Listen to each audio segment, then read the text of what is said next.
Congress can't make a law establishing a religion. No.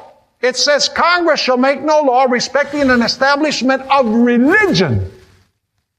In other words, what the First Amendment forbids is not favoring one church above another church or one religion above another religion. The First Amendment forbids the Congress from enacting laws that have to do anything with religion, period. And so the First Amendment, the first clause of the First Amendment says Congress shall make no law respecting an establishment of religion. And then you have the second clause, or prohibiting the free exercise thereof. That's, they're known as the Establishment Clause and the Free Exercise Clause. In other words, the government can't tell you to worship in a certain way, and the government can't forbid you to worship in the way that your conscience tells you to worship. Let me ask you, does that very clearly and obviously establish a separation between church and state? It most certainly does. Because the First Amendment says that Congress can't make any law having to do with religion. It cannot tell you to practice religion in a certain way, and it can't forbid you from practicing your religion in a certain way. In other words, there's a separation between the civil power and the religious power. James Madison, who is known as the father of the Constitution, had this to say about the Constitution and the relationship between religion and government. He said this: there is not a shadow of right in the general government to intermingle with religion. Its least interference with it, that is, with religion, would be a most flagrant usurpation.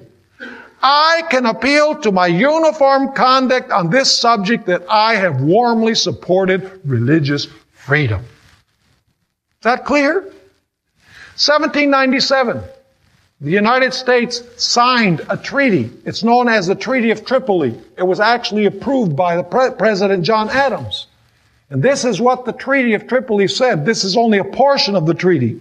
The government of the United States is not in any sense founded upon the Christian religion.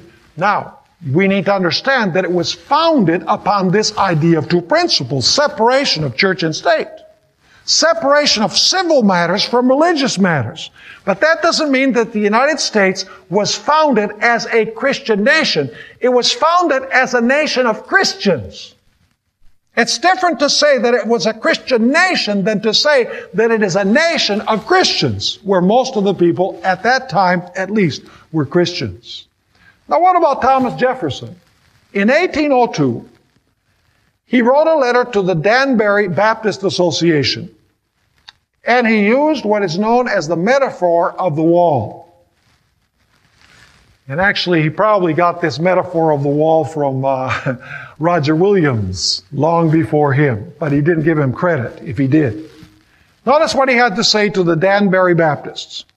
Believing with you that religion is a matter which lies solely between man and his God, that he owes account to none other for his faith or his worship, that the legitimate powers of government reach actions only and not opinions,